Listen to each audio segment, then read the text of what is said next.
Welcome to Peace Lutheran Church Safe Church Training. My name is Karen Just and this is Sue Erickson, and we are the Safe Church Volunteer Coordinators. So we appreciate you being here for about the next hour for our training. You will be receiving, as you head into the volunteer program system, a packet of paperwork, and it includes our Safe Church policy. It also includes our application, two-sided, background record check, which we need you to sign in blue ink. It's very important to sign our documents in blue ink so that we know that it is not a photocopy. Also in the packet is the church history, along with a personal commitment form that will be signed annually. Another form is a revocation, and I will talk about that a little bit later, that will be held in the office. And the last is our test that you will be taking at the end of the training.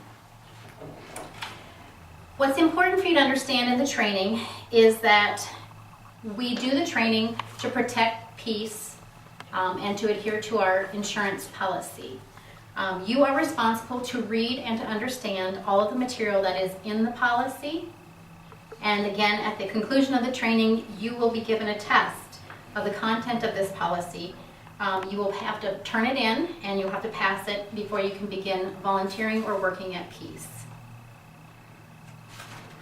So, the exciting part is I get to read part of the policy to you. It's so that you understand the important aspects that we feel are really important that you need to focus on. But you are required to know all the information in here, and some of the questions in the test will come directly from the policy, and I may not hit on them, so it is important that you do read it. So without further ado, our policy. Our belief and intent. At Peace Lutheran, we work together to establish and maintain procedures to protect all members of our congregation, specifically including children, youth, and vulnerable adults, hereinafter referred to as at-risk individuals, from harm. It is our intent at Peace Lutheran Church to implement and enforce the following policy. Number 1, reduce the risk of abuse, neglect, or self-harm occurring during Peace Lutheran activities and provide for a safe environment. Number 2, we want to reduce the risk of false allegations of abuse aimed at Peace Lutheran staff and volunteers. Number 3, we want to educate Peace Lutheran volunteers and staff of signs of sexual or physical abuse, neglect, or self-harm. We also want to meet the requirements of the Peace Lutheran insurance policies. All activities involving at-risk individuals on the premises or off, sponsored and supervised by Peace Lutheran staff or volunteers, will be covered by this policy. Next, on our education and training, our procedures. We want all Peace Lutheran staff will receive safe church training, even if they are not scheduled to supervise at-risk individuals. All staff must be alert to activities around them while at work. All volunteers who are working with at-risk individuals are required to complete training as part of their application process. The supervisor of the ministry area will make sure the volunteer completes the application and receives training. The final decision for certifying the volunteer is the responsibility of the senior pastor. For our volunteers, any person who seeks to volunteer at Peace Lutheran Church and may have, or seeks to have access to at-risk individuals to whom Peace provides care, education, instruction, or recreation, shall complete, date, and sign a confidential volunteer application, including providing personal references. We require 2 return, but we ask for 3 on the form, an authorization for background record check, and a personal commitment form. And the personal commitment form will be renewed annually. That's important to remember. Failure to complete an application form, background record check authorization, or a completed personal commitment form within 7 days of training will be considered a withdrawal of application, and thus the applicant will not be allowed to volunteer. A record of contact made with the applicant's references shall be maintained in a confidential and locked file under the direction of the senior pastor, and only authorized persons may have access to these files. I want to make sure that everyone understands that we understand that the information provided in, especially the background record check, contains your social security number. We also have your driver's license number. We understand that's very confidential information, and we take it very seriously to provide a safe environment for that. And there are only 3 keys. I have one. Pastor Nancy has one in her locked drawer, and then there's the master key for that file, and that's kept locked away as well. So your information is kept safe because we do know that it is very sensitive. And it is kept permanently. It is kept permanently. Peace Lutheran Church will require a background record check. The form will clearly state the rights of the applicant. We want you to understand that as well. Now, if the person has offenses on his or her record, it is actually up to Pastor Nancy to decide whether the individual shall be hired or allowed to volunteer. At this point, I want to say if there are offenses, usually it's something perhaps like a DUI or a DWI that does not preclude you from working with youth, and we don't want you to not volunteer if you have a minor offense or if it was a youthful indiscretion. We are specifically looking for sexual abuse against children or minors in that type of form. If you have a DUI, you may not drive the van. That may be the only insurance requirement that we have to worry about. But please, if you have offenses, minor offenses, please volunteer. We need your help. So that's important to understand. The last is that volunteers are required to have been a participant in the congregational life of Peace Lutheran Church for at least 6 months, or being a parent of a child participating in the congregational life of Peace for at least 6 months before they have direct involvement with at-risk individuals. So on to supervision, our volunteer supervision. All activities involving at-risk individuals will follow the 2-adult rule. We will go into that pretty much in depth and make sure you understand what the 2-adult rule is. The next volunteer supervision portion is really important. We want to make sure you understand it. Transporting at-risk individuals in cars is prohibited. Please do not, at any time, take children in your car and transport them home. This is something that Pastor Nancy feels very strongly about, and we want to make sure that if there's a child that needs a ride, Pastor Nancy, Pastor Val, any senior member of the executive staff would be able to handle the situation. So we want to make sure that no individual is driven home. One-to-one contact with at-risk individuals in closed-door environment is discouraged. The church recognizes that one-to-one contact may be appropriate at times to maintain confidentiality. When this type of activity is appropriate, a second adult must be made aware of the activity and be available if needed. The exception to this rule would be when a pastor or youth director is providing counseling to an at-risk individual. When an overnight activity involves at-risk individuals of both genders should be represented in the supervisors. Nursery procedures must clearly identify the child and the child's parent or guardian. Children must be released to a properly identified and pre-authorized adult. While a child is in the care of nursery staff or volunteers, diaper changes are not to be done unless absolutely necessary. Random and frequent supervisory visits will be made to all activities. Here at Peace, we have windows in the doors, and that is what we consider as being accessible, to being able to see what is going on inside the classrooms. So that's important for you to understand as well. All activities involving at-risk individuals will have a Peace Lutheran staff member or designated supervisor of the activity on site and known to all volunteers. If questionable behavior is observed, it shall be addressed and, if appropriate, be reported to the designated supervisor. This is very important. If you witness something, you must call. If you hear about something, hearsay, you need to report it to Pastor Nancy or Pastor Bell. Supervision of at-risk individuals by adults using the 2-adult rule will be maintained before and after the events until all of the participants have left the premises or are under supervision by a parent or guardian. If a parent is not picking up his or her child, they should make the chaperone aware of how the child is getting home. All doors in the rooms where activities are taking place should have a window so observation can occur. At-risk individuals shall have written parent-guardian consent for involvement in off-site or overnight church-sponsored activities or programs. Some special events may require an additional parental guardian consent form. On to reporting. Peace Lutheran staff and volunteers should be alert to the physical signs of sexual and other forms of abuse or self-harm. Any volunteer who personally witnesses an abusive or harmful situation should immediately call 911.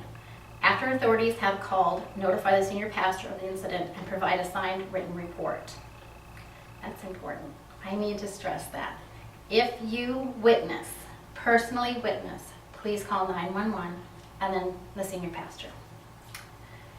Any volunteer who receives written or verbal information from another person of an abusive or harmful situation is required to report the information immediately to the Peace Lutheran staff person or designated supervisor responsible for the program. So if you hear something from someone, please let the supervisor of that activity know. And that supervisor will take that information on and take appropriate action.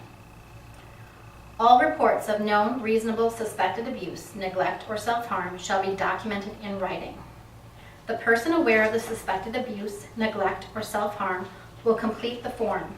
If one reporting is a volunteer, the designated supervisor will support the person writing the report and take responsibility for immediately notifying the senior pastor. If the person suspected of abuse is a supervisor, the volunteer or staff person will report directly to the senior pastor. Pastors and preschool staff working with at-risk individuals are mandated by the state to report such allegations to the local authorities verbally within 24 hours and in written form within 72 hours. All reported allegations must be communicated to the senior pastor. Anyone who is required to report and fails to do so may be charged with a misdemeanor. Anyone who makes a report in good faith is immune from civil liability. Very important. We want to protect our volunteers. Okay, responding to our allegations. The senior pastor or a designee shall maintain up-to-date confidential log files of all records of workers and volunteer applications, references, and screening forms. Information may need to be disclosed in a case-by-case basis to council officers, staffing, ministry team members, and to the church attorney. After the report is made, the senior pastor or a designee shall be the specific spokesperson for Peace Lutheran and will address the media and congregation regarding any reported allegations. The senior pastor or designee shall report the allegation to Peace Lutheran's insurance company, church attorney, and denominational officials. An in-depth investigation shall be left to county, state, or school district professionals who are familiar with these types of cases. The senior pastor or a designee will take all allegations seriously and will notify the parents or guardian of the alleged victim while maintaining the confidentiality of the alleged perpetrator. Pastoral support will be given to the alleged victim and the victim's family. The senior pastor or a designee shall treat the accused with dignity and support. Whether the accused is a staff person or a volunteer, that person shall be prevented from having further contact with at-risk individuals at Peace until the investigation is completed. Any disciplinary action towards staff will be in accordance with church policy. If the accused is a senior pastor, the associate pastor, or a designee shall fulfill the duties described above. Disciplinary action toward the senior pastor would be the responsibility of the executive committee. For our record keeping, all documents and forms in this policy are highly confidential. The church retains all documents and completed forms permanently. And we do that because if an allegation should occur in the future and some charges surface decades later, the church will need these documents to demonstrate it engaged in reasonable care in the selection of its volunteers. The senior pastor is responsible for the record-keeping process. We're almost done. Volunteers are responsible for the supervision of their children unless their child is involved in a Peace Lutheran activity. In the policy, at the end, you will find that there is a sample test that you can take and kind of review. There are definitions of sexual abuse, personal responsibility, and then also recognizing abuse, neglect, or self-harm. There are some screening procedures that are also in the back of the policy. And there's also a sample of the report that you would write if there was an alleged abuse, neglect, or self-harm. At this point, I just want to go through the application one more time. The application is two-sided. You do require 3 references, and it's best if PEACE members are used. That way we know that you've worked with them and they can be excellent references. Email is provided, and it is preferred way, but we do require the phone numbers of every reference that you provide. The next is the background record check, and this is the one that provides the social security number. If you should drop this off in the office with your paperwork, you would want to put this in a sealed envelope. We have a church safety training box that is over the volunteer desk in the office, and you can drop that off. The next is a church history. It's nice to have the information. It's not a necessary form, but it is there, and it does let us know what type of work that you have done or you would like to do with children. The personal commitment form, again, is one that is signed yearly, and it basically states that I have read and I do understand the policy. So that one's an important form for you to understand that you're saying that you remember your training and you're going to continue to work under the policy's dictates. You will not find this form in the packet. It's called the Revocation of Authorization for Background Record Check. And what that means is if in the future you decide you do not want to have another background record check done, you need to fill out this form and give it to us. And you will be pulled from the active file, and we will keep your paperwork, but we will not use you as a volunteer anymore. It's much like a medical release form that you sign if you don't want your medical records disclosed to anyone else. So this is just kind of a legal thing. If we should need to do a background record check, say in another 5 years, we usually don't do them because they do cost, but we may end up having to do additional checks, and if we do, we won't have to come back and ask you to fill out another form. Your background record check will be maintained indefinitely, and if needed, we'll run background record checks. The last will be the test, and we're not going to go through that yet, but we're going to go into the next important part is to discuss the 2-adult rule. And I have some supervisory scenarios, which I think are really important to understand. So we're going to get into that, and we're going to talk about kind of as an example. It's Sunday morning, and there are 2 adults and 6 toddlers in a room. One of the toddlers starts to act up, maybe because he didn't have breakfast or he has a tooth coming in. He's just having a bad morning. So one of the adults decides to take the child out of the room and go into another room to read. Probably a good decision so that he doesn't upset the other children, but taking the child out of the room is probably not the best choice. So our scenario is basically saying we need 2 adults. Both adults violate the 2-adult rule when one person takes the child out of the room. We don't want that to happen. We want the 2 adults to monitor each other's activities, and most incidents occur when someone is being transferred from one place to another. So another way to handle this would be if both adults are in the same room, they call for backup. They needed the backup.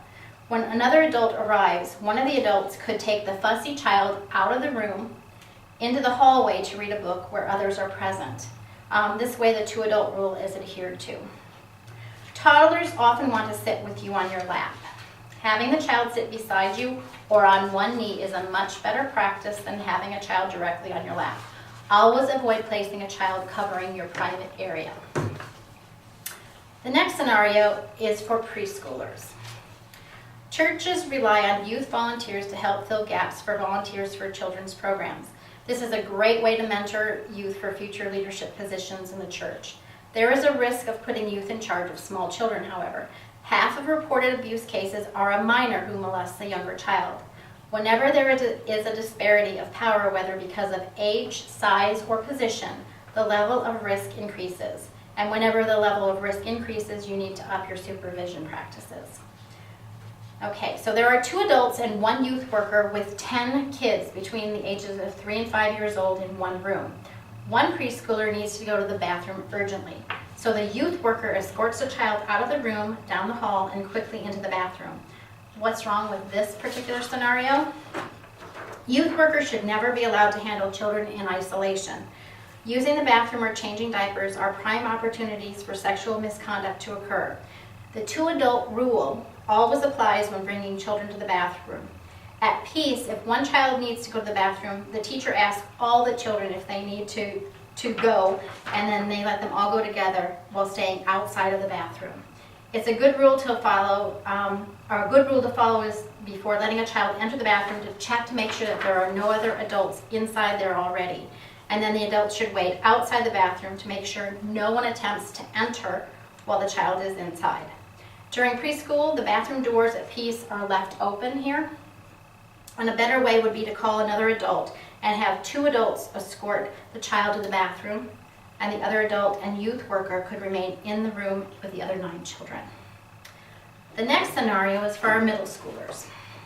Preteen and teenage kids are the most vulnerable to sexual abuse, and they volunteer in a variety of areas around the church, often in isolated areas.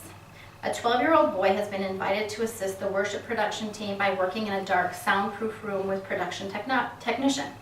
He probably loves messing around with all the equipment. That's what makes it a very popular area for kids to volunteer. What's wrong with this picture? These 2 people are alone in a dimly lit, soundproof room, high risk.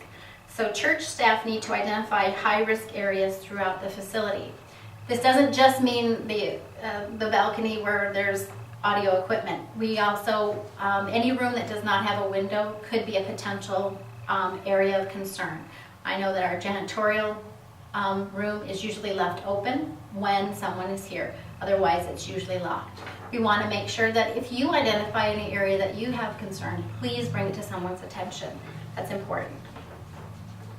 So, no youth should be allowed to enter an isolated area when only 1 adult is present. The production area is only 1 area. So, once again, this may put youth in an isolated area where the risk increases. We want to make sure that we keep them safe. Scenario 4, our high schoolers. This is a common scenario for youth pastors. Their success relies on building relationships with the student.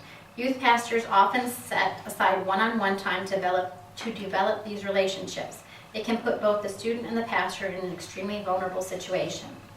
As an example, after Sunday night youth group, 2 kids need a ride home. The youth pastor decides to drive them both home. He drops off the first student and is left driving the second student home alone. What's wrong with this picture? In this scenario, the youth pastor could have asked another adult to ride with him, which would not violate the 2 adult rule. At peace, you are not allowed to ever drive an at-risk individual home. Contact Pastor Nancy or her designee, and she will contact the at-risk individual's parent guardian and make arrangements for them to be picked up. The best way to handle any situation is to plan ahead so you are never in a situation that breaks the 2 adult rule. It takes extra effort to implement supervisory policies, but without them in place, you and our church run the risk of being liable for allegations of sexual abuse. All right, that concludes our scenarios, so I want to make sure that you understand what's been provided to you, and Sue's going to take you through and make sure that I've covered everything that's necessary. I think you have, but I want to just go over the paperwork again. It's very important that you fill out your paperwork in blue ink. That's to distinguish it from a photocopy. The application has your address, phone number, etc., your contact information. The background check is critically important to us to run the background check, and that has your social security number and your driver's license. So that is important to get back to us as soon as possible after you take this training, so that we can run everything so that you can start being a volunteer. The references, I can call people or email people the reference form, and we ask for 3 so that we can at least get 2, so get you up and running right away. And the personal commitment can be returned anytime, but just try to get your paperwork back to us as soon as you can, and then we will set you up as a volunteer for peace. And we thank you so much for volunteering. We are so much in need of more volunteers, so we really appreciate it. Anything else? I think that'll do it. Okay, good luck. Thank you.